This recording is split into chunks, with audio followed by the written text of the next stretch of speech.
to force our breathing, just aware in and out as it happened naturally. Breathing in, I know I am alive. Breathing out, I smile to life inside of me and all around me.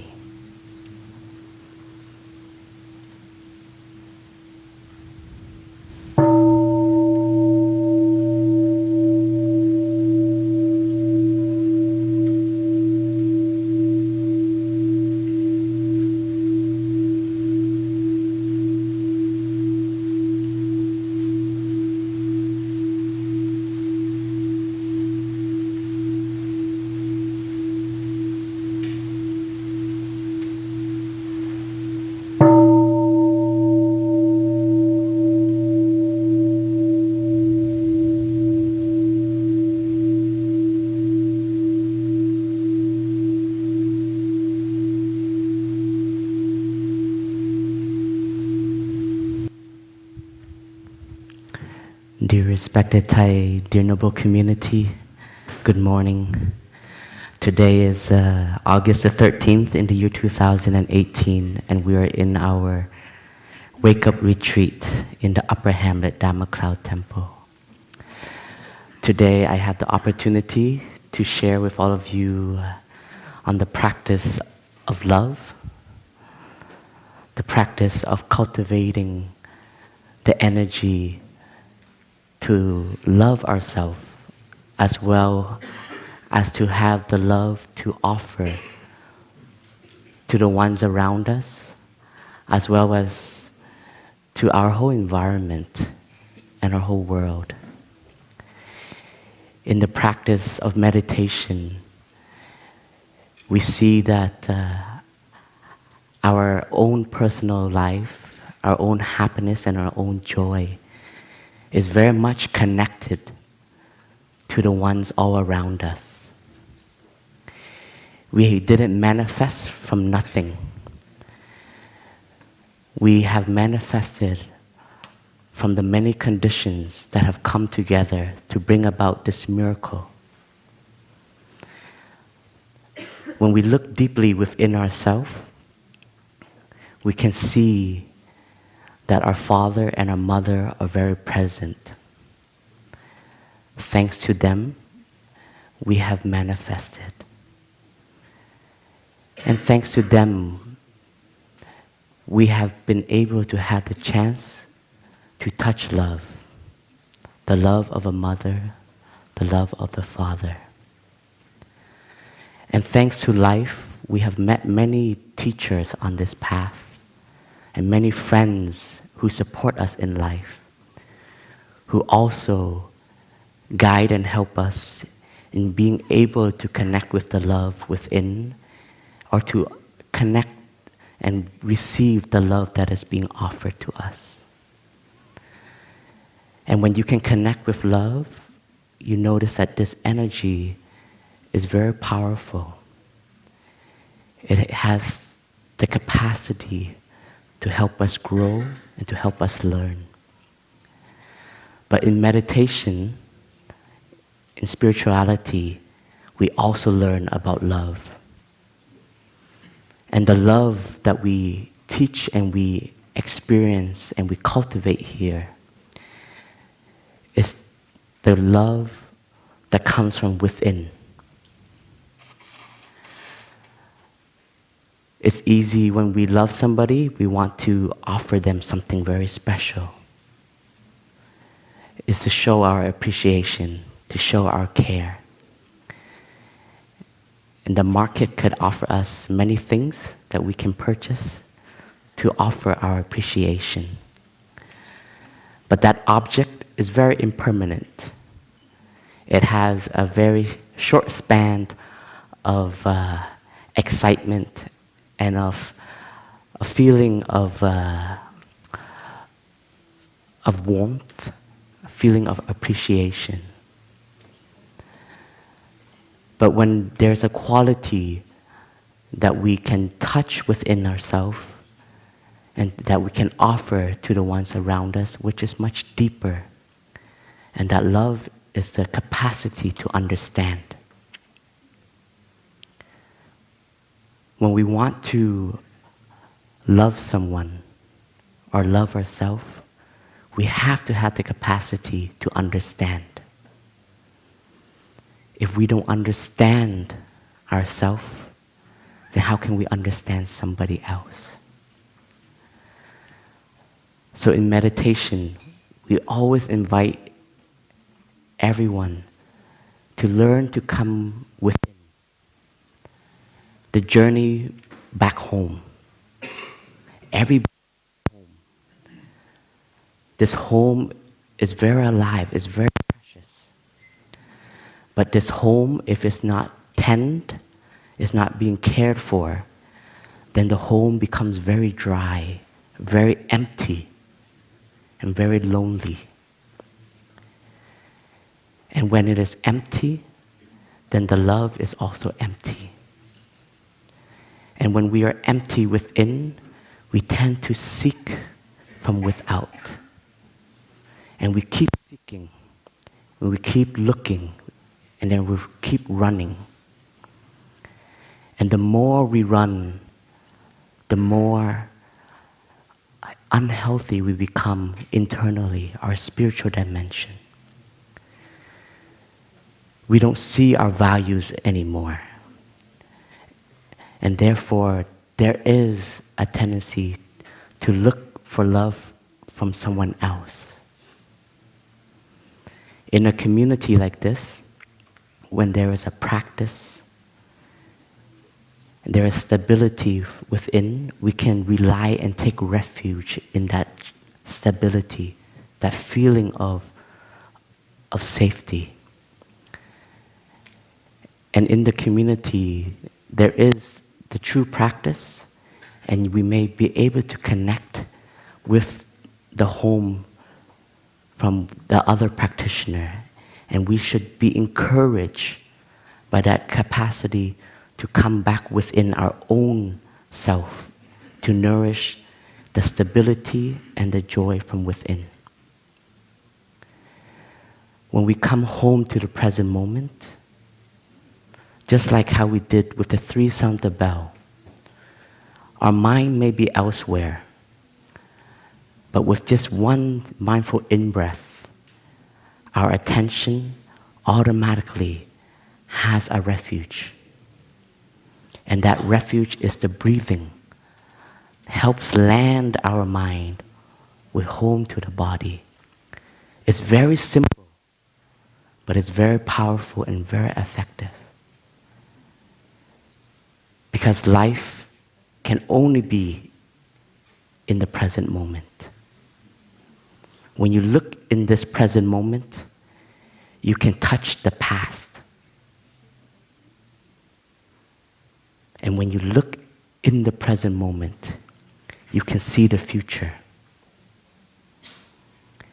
If you know how to take care of the present moment, then you have a chance to heal the past. And if you're able to dwell in the present moment, then you have a chance to take care of the future. Because the future and the past is always made by the present moment. And that's why meditation gives you a tool, an insight to take care of the past, to heal the past, and to take care of the future, is to learn to be in the present moment. It's very simple, but it's very difficult. It will take maybe a whole lifetime to continue to learn to be in the present moment. Some of us here have already been able to be in touch with our true home. We have the capacity to come, to arrive, and to feel at home, and be able to recognize what is happening in the present moment. What is happening in our formations, mental formations. How is our mind? Are we restless? Do we have a moment of stillness within the day? And are we able to bring ourselves to a place where there is stillness and calm? Can we nourish that spiritual practice within ourselves to know and to be able to touch the peace from within? All of this practice of learning to come home is to be able to be in touch with the quality of love. In our practice center, we offer many practices to help us to come back to the present moment on a daily basis, on a daily schedule.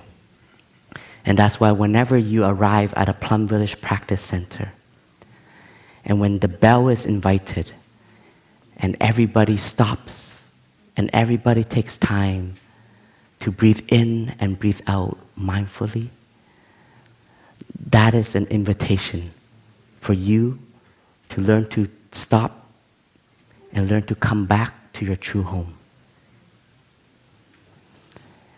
And maybe at the beginning, when we come to our true home, it may be a little bit scary.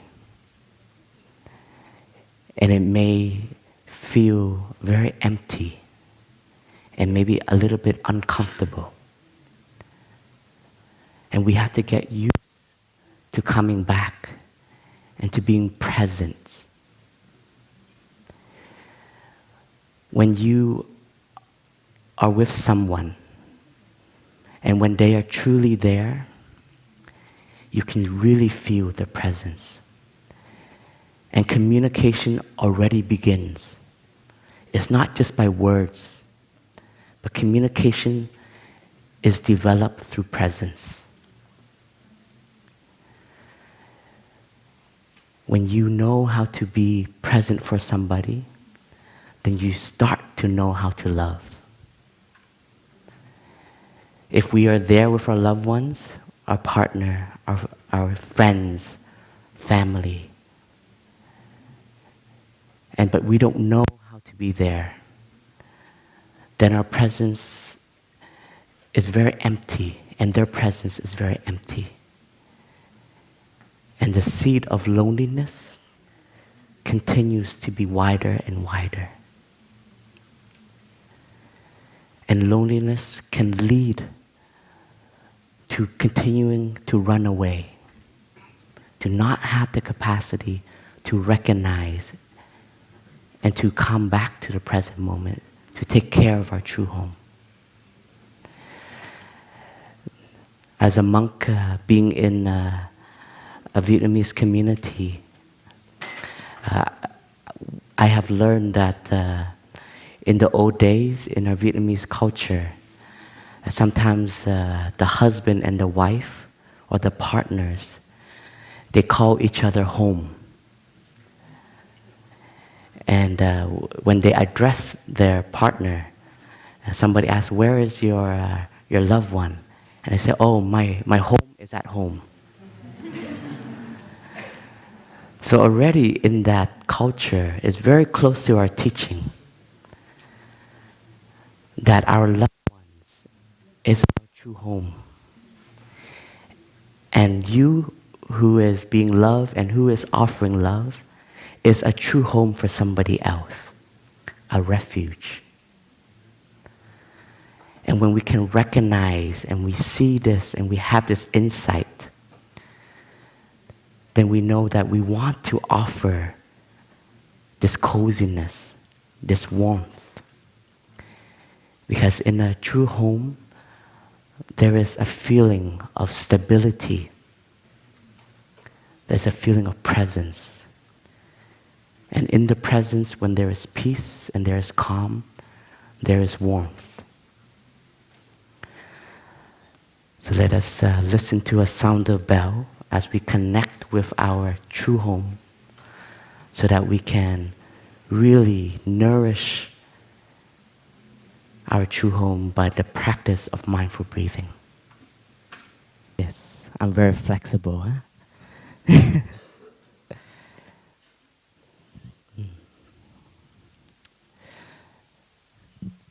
Coming back to our practice of arriving. Arriving in the present moment and taking care of our home is a very needed practice in today's day. The new generation that is being born and that is already here, they call it Generation Z.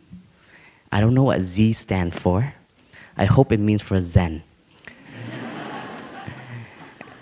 And I read about it on the Huffington Post. I think they speak about the qualities. And one of the qualities of this new generation, and we are somewhere among them too, is the capacity of not being still. The attention span is very short, which can lead to a lot of productivity outside of us, but not have time and have the quality to learn to stop and come and recognize.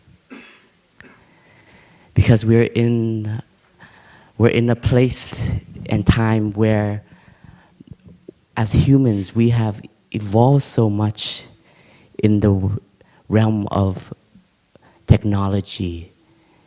For example, the microphones. I always ask myself, in the Buddha's time, how did the Buddha teach his 1,250 monks? That is still a mystery. But in today's day, we know how, through this technology. And as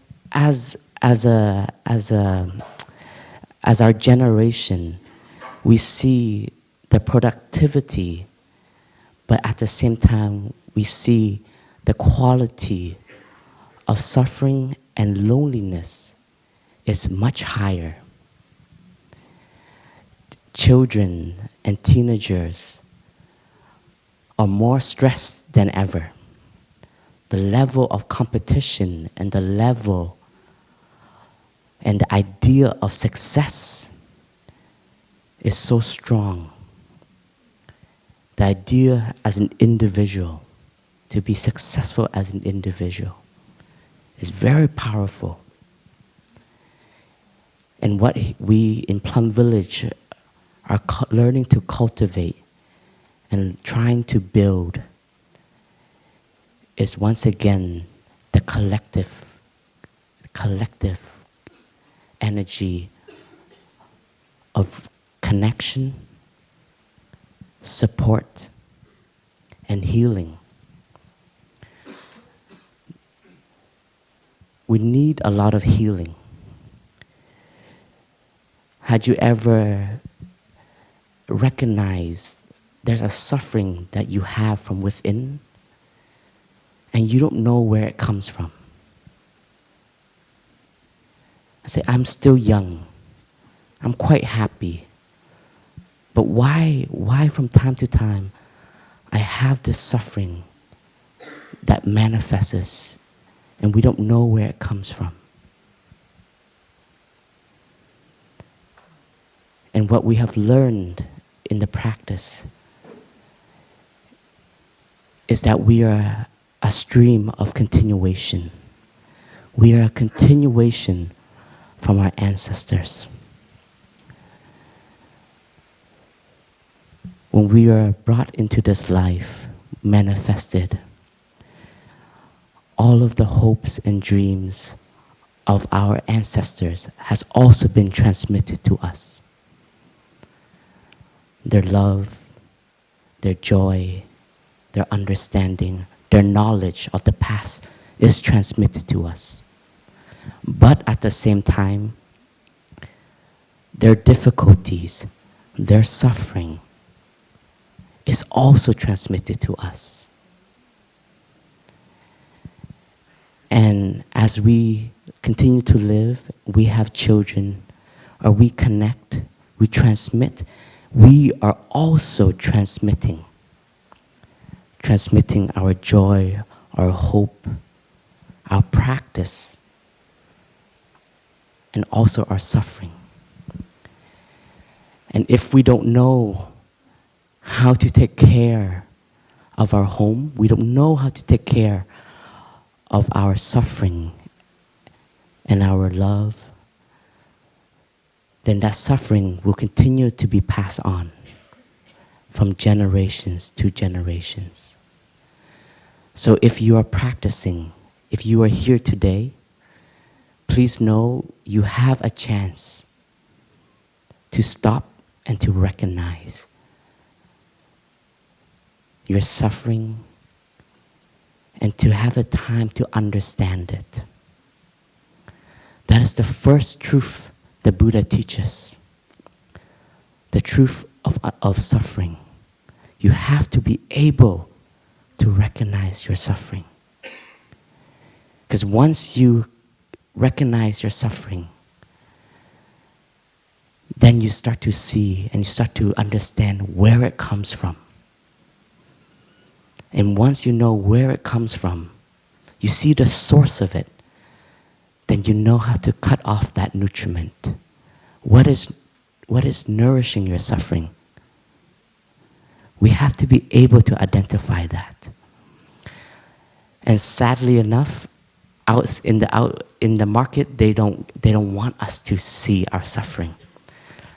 They want to feed us with things so that we can forget.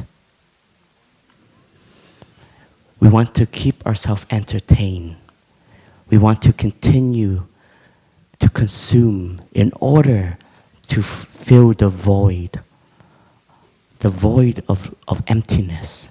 This is not the Buddhist emptiness that the Heart Sutras speak of. This is the emptiness of feeling lonely, the emptiness of not knowing and not recognizing our values.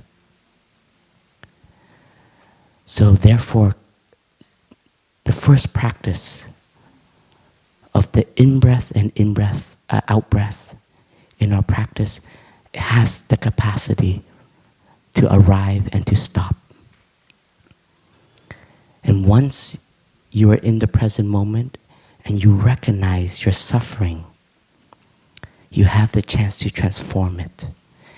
And your transformation is not just for you. Your transformation can be for a whole ancestral lineage. And your transformation and your healing is for a future generation. And when you can connect with yourself and be in touch with the quality of love, then that love is continue to be transmitted. And this love cannot be taught, is not taught in school at the moment. Right now, you have to search for it. That's why a lot of people are very drawn in now to the practice of mindfulness.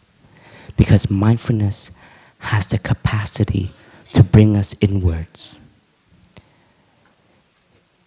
And one of the calligraphy that our teacher has written in 2014 that I admire a lot and I really like is the way out is in. The way out is in. Because we have suffering, we have difficulties, and it's very natural to look for the problem outside of us. But with the practice, you learn to see and recognize the difficulty and suffering from within. And maybe the suffering is just an idea that we have cultivated or have been transmitted to us. And that idea can be the block that gives us the courage to transform our life. So having time is very essential. To meditate and to practice is to learn to have time. Time, they say time is money. And here, time is life. Every breath is life, in and out. When you connect with yourself, you're able to connect with your breath. You're able to connect with life. Because what is offering you life? That is your in-breath and your out-breath. So identify it, become friends with it. Let that breathing, let the mindfulness exercise of mindful breathing be your daily nutriment, your daily spiritual food to nourish your love, to nourish your spiritual home, to take care of the void that may be there.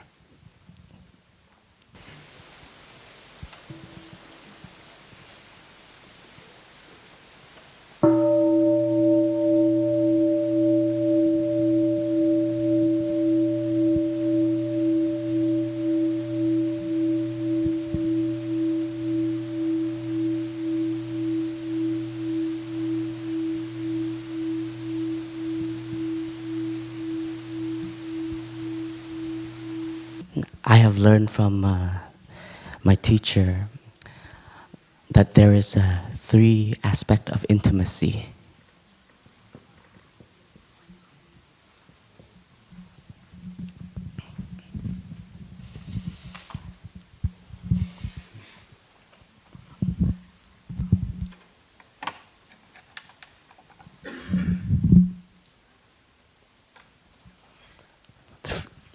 The first is our physical body.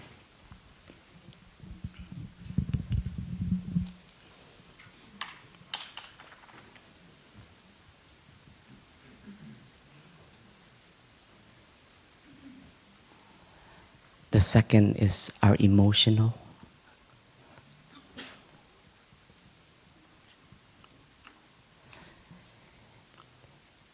And the third is our spiritual.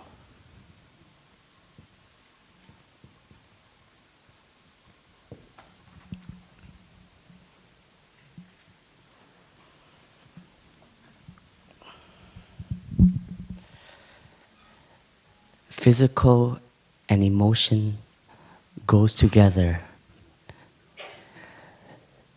The way we care for our body, the way we learn to respect our body and respect the other people's body, it affects the way we train and we cultivate our mind. We have learned that in the third mindfulness training, in the 5 mindfulness training, is that loneliness cannot be dissolved by the practice of sexual activity. And we have learned that the more that we get entangled and not having the true meaning of love, we are slowly mistreating our body. And when we don't know how to respect and care for our body, it is the same as we don't know how to respect and care for our emotions, our feelings, our mind. We know that body and mind are in unison. To take care of the body is at the same time taking care of our mind. And to learn to cultivate the mind is to learn to come back and be in touch with the body. And the spiritual aspect can nourish and heal our emotions and can heal our physical body. And when there is a spiritual practice, then our physical body, our emotions, has healing, and it can be offered to our loved ones, to our true love. And spirituality here is what we at Plum Village, this is our bread and butter, what we do every day. In the outside market, they give us a lot of ways to entertain our physical body, our desire, and a chance for us to always make ourselves busy. So then we start to lose the ability to recognize. And our attention span becomes very short because there's always a need to grasp. And this need for grasping is this energy of loneliness. So when we learn to come back to our practice, we start to understand. And understanding is love. The Buddha has said to love is to know how to understand. If we don't understand ourselves, don't think about understanding somebody else. If we don't know how to love ourselves, then how can we love somebody else? If we cannot connect with ourselves, how can we connect with somebody else? So learning to cultivate understanding is our foundation of learning to cultivate our love. When I understand that I am a continuation of my father and my mother, I start to see them in me. I start to see the wonderful qualities that they have transmitted. And I start to also recognize all the qualities that are not beautiful inside of me that has been transmitted. And when I see that, I love my parents a lot more. If you want to test your practice, go home, be with your mom and dad. It's scary. Because when you're with your mom and dad, you start to see your mom and dad inside of you. You start to see all, because we always think, I'm not going to be my mom and dad, I'm going to be better. And when you live with them, you see, oh my gosh, I do exactly that.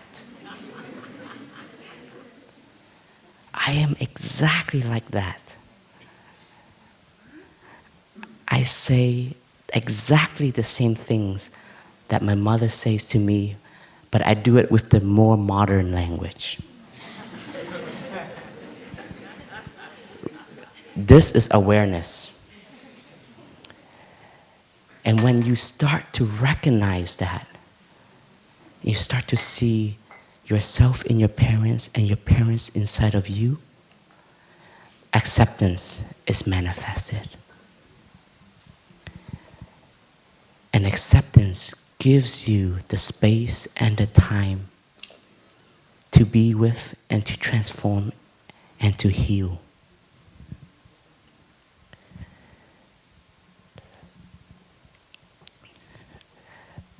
My parents were refugees. My dad left Vietnam after the war as a refugee.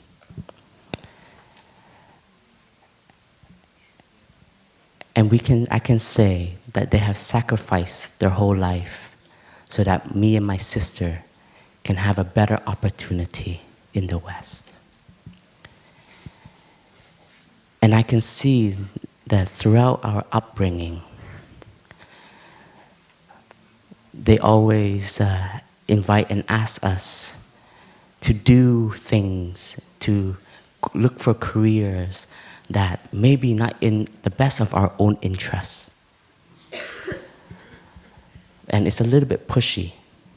So there's a this is a very stereotypical Asians that we all play pianos. We all play a musical instrument. or we all are going to become doctors or lawyers.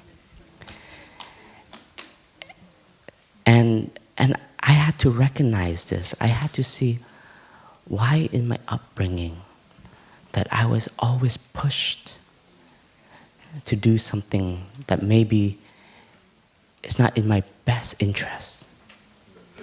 And I remember when I was when I was 8, my parents took me to a Taekwondo studio and said, "You're gonna learn martial arts." No question, boom, white belt, and start training. Now I'm very grateful for that experience, but once again, it was always that energy of just pushing. And then as I grow, and thanks to the practice, I was able to understand that maybe these were the things that my parents wanted to cultivate during their life. But they didn't have the chance, they didn't have the conditions. So now that their children is in a better environment, they want their children to have that opportunity. But when a parent don't have time to sit and to ask and to understand, then that love can be very suffocating. That love can be very controlling. And as a practitioner, what do?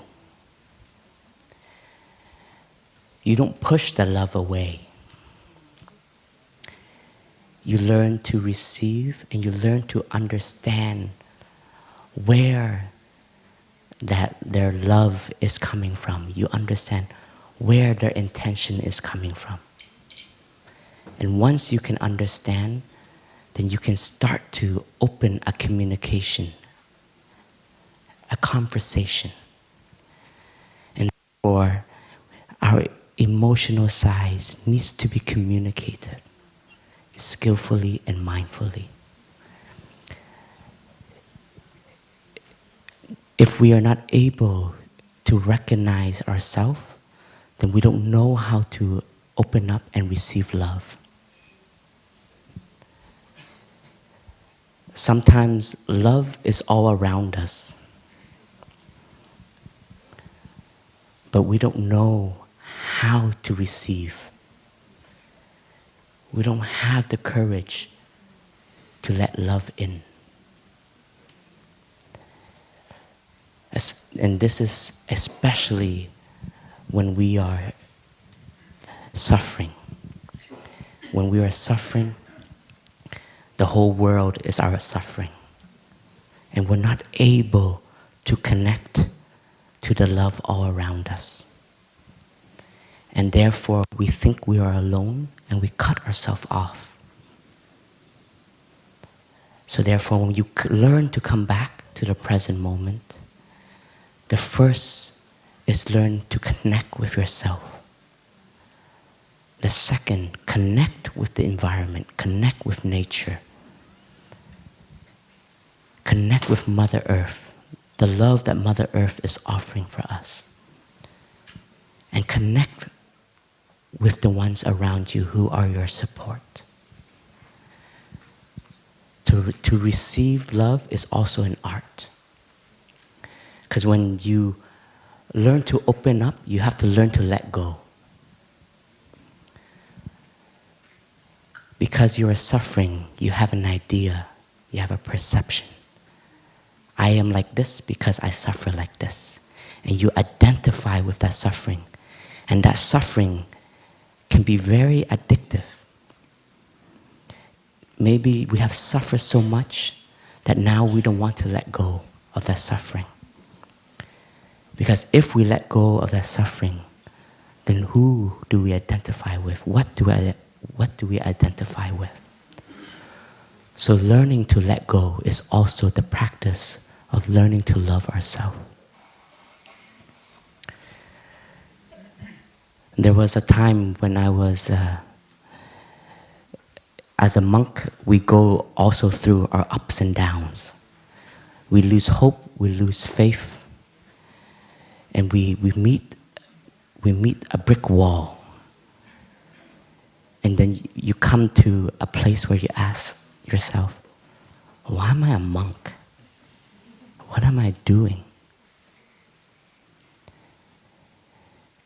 And it's very, very lonely. Because at that moment, you see everybody still enjoying the practice, but you still suffer. And you say, he's enjoying the practice, but I am not. And you start to disconnect yourself from your aspiration, from your own path that you have started. And I remember going through that turbulence for more than half a year. I was this close to leaving the community. And at that moment, I asked myself, what do I have to do? And our teacher always said, when you suffer, you have to take refuge in the Sangha. Meaning you have to learn to have trust and have faith with your community. And I spoke to an elder brother. And the elder brother was very sweet. He let me, what's that word? To spill out all of my suffering, all of my complaints. Because when you suffer and you don't have love, everything becomes negative. Oh, the cushion is never straight. The mats are always messy. The toilets are never clean. What is this place? And I start to take for granted the love. I take for granted my true home. And after I share and the brother say, are you ready? It means it's time for him to share. And are you ready to be open to listen? And in my mind, I'm ready. And the first word he said, I reacted right away. I said, no, I'm not like that. And he said, younger brother, just listen. And at that time, I had to learn to open up. I had to learn to let go of everything that I hold on to, that I am identifying myself with. And once I have opened up, and even some of the words that he was sharing with me was striking my heart, hitting my ego right and left. Bam, bam. Still, I know this is what I need. Sometimes the truth and the light is very strong and it blinds the eyes. But as you learn to be in the light, you let the light nourish and embrace you, then there is warmth. And one of the things he said that really touched my ego was, you have lost faith in the community. And I said, no, I still have faith. He said, no, you have lost faith. And it was true. It was true. But I didn't want to show that side. And once I have accepted my blind spots, and I open up again, then I open my doors, and the stream of love and the stream of support is present. And I started to recognize that all of the support that was present, I was denying. I was denying because I was trying to hold on to something. Hold on to something that I identify with, and I see this is who I am. And I don't accept anything else. And I hold on like that for 6 months, draining mentally, physically, spiritually, not having the courage and not having the stability to come back, to take care. And I knew at that time I had to let go and fully take refuge in just the practice. At that time I said, now I just take refuge in my breathing, my practice, my walking. And once you have re-engaged with the spiritual practice, once again you have a foundation to look and to take care of the present moment. Let's listen to one sound of the bell.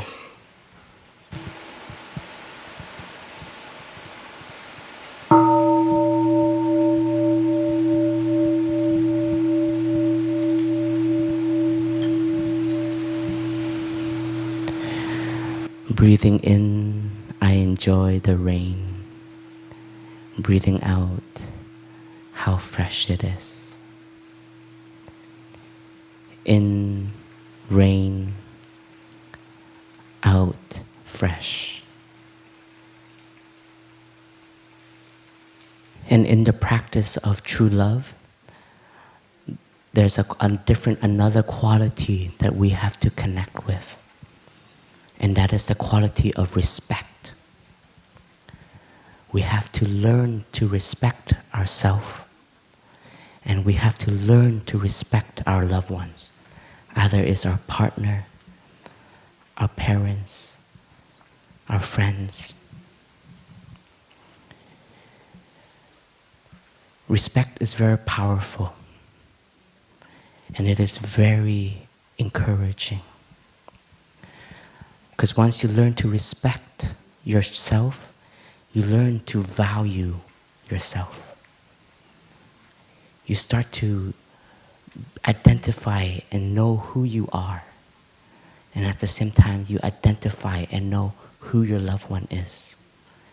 Not by just their name, but their true presence. You understand their suffering. You understand their happiness. You understand their aspiration. And you have respect for that. Reverence is the nature of our true love. To have reverence is a very important quality in love. Time is almost up, so I'm going to do express talk at the end. A talk about true love cannot be completed without the four elements that the Buddha has taught us on true love. And these elements are the capacity and energy that we can cultivate on a daily basis. It is to support our spiritual intimacy, spiritual practice, spiritual body.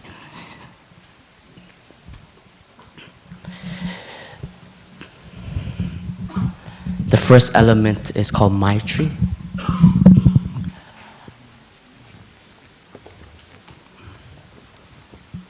Loving kindness.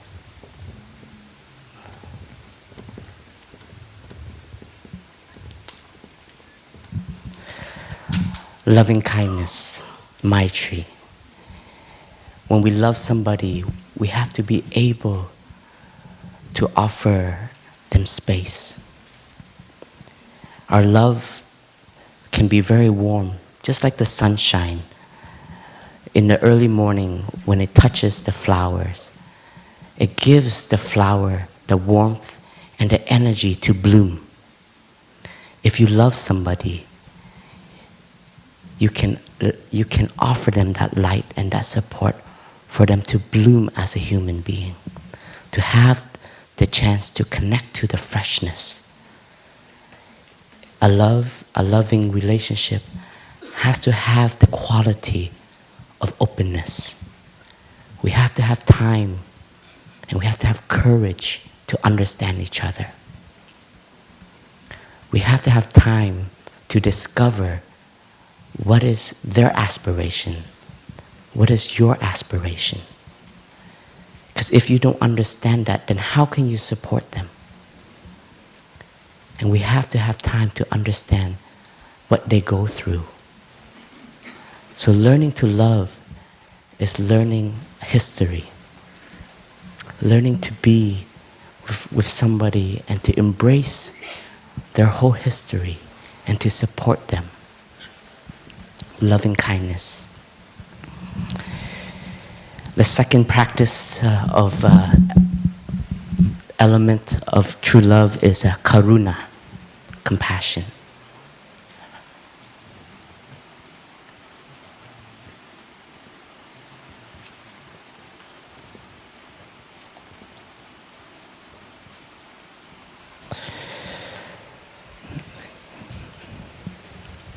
Compassion here is a compassion that is born from understanding.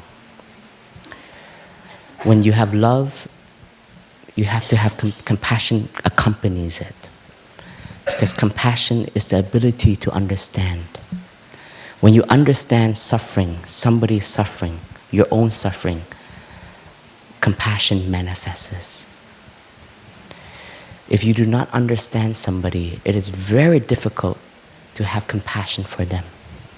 That is why looking deeply is one of the wings of meditation. To have time to look, to understand. And compassion is very powerful, it's very healing. To have time to come back to ourselves is to have time to heal ourselves. As I was growing up, I had one cousin who had a lot of suffering because he also was a boat person. And growing up, I remember being bullied all the time by that particular cousin. And I didn't understand why. Why am I a target? And only thanks to the practice, much later on, I was able to recognize his suffering. And I started to have compassion for him. And that wound that has been born since a child had a chance to heal. If it wasn't for the practice, I know I would have continued this particular action. Because I remember also growing up and having a younger cousin. And even though I appreciate and I admire and I love her as a cousin, but on one side of me, I was also bullying her. And I didn't recognize where this energy came from. And this fear that manifested in me, this fear of someone older than me, a fear of an elder brother or an elder cousin, was always present. Especially coming into the monastery, we leave our family behind and we come into a family of brotherhood, of many elder brothers. And I know they are very loving. They are all mindfulness practitioners. And I am positive that they don't want to harm me. But every time I see them, there's a side that withdraws. There's a trauma. And it wasn't until 4 years later as a monk, I was able to recognize.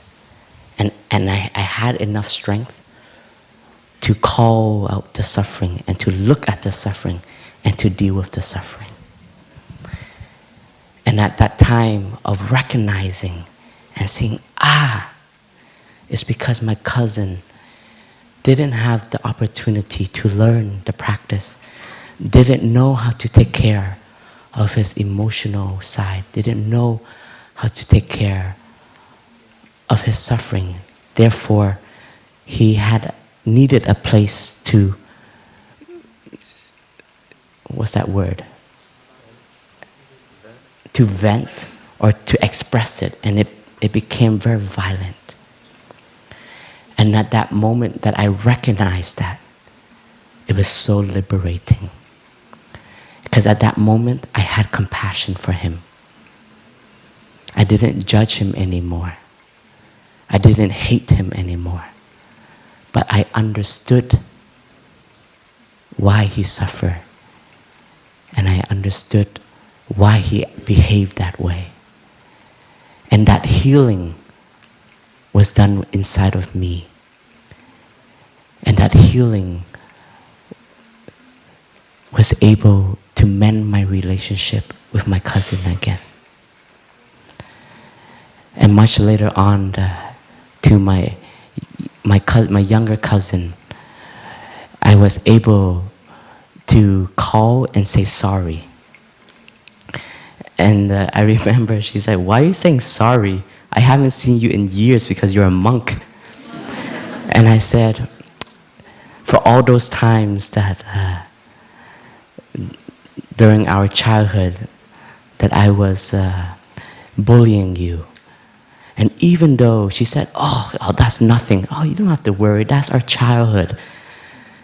Even though she may react that way, but for me, it was very important to put an end to that cycle of suffering. And if I didn't have the courage to stop and to recognize and to heal that, maybe she will not be able to recognize and heal and put an end to it, and maybe she will continue that kind of behavior, so that transmission. So compassion is a very powerful energy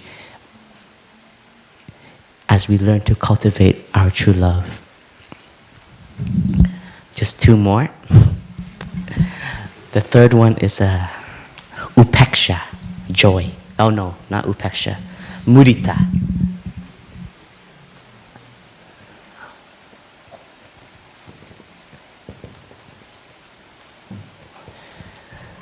Mudita, joy.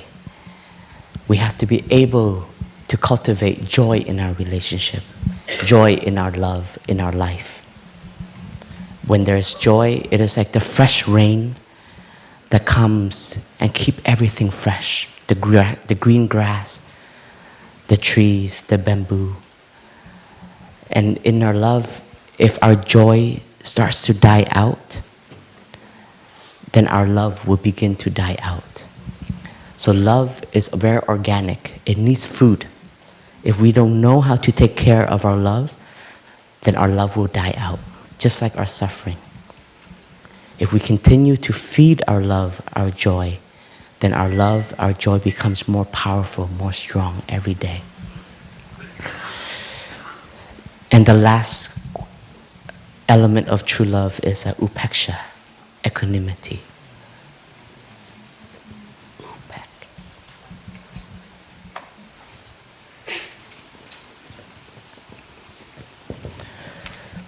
Upeksha, equanimity, or non-discrimination. And this is to see the nature of interbeing. When you love somebody, you see your parents inside of you and you inside of your parents.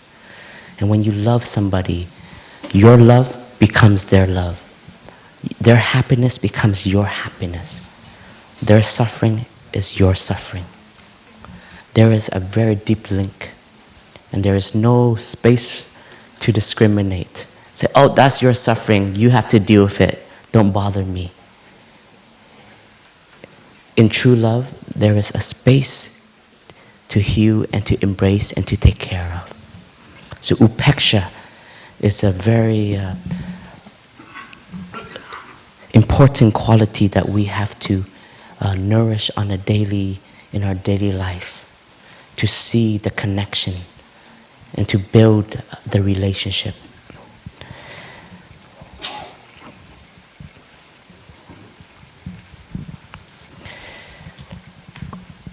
So dear friends, thank you very much for being present and being open to listen to the sharing today.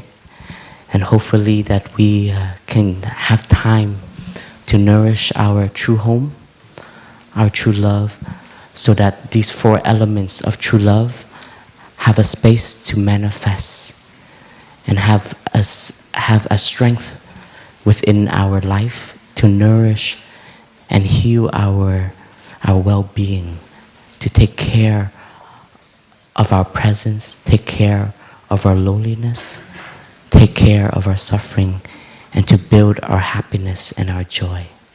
Thank you. Let us listen to 3 sound of the bell and let everything go.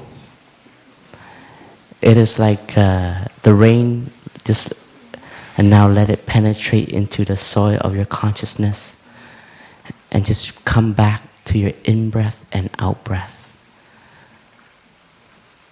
Breathing in, present moment. Breathing out, wonderful moment.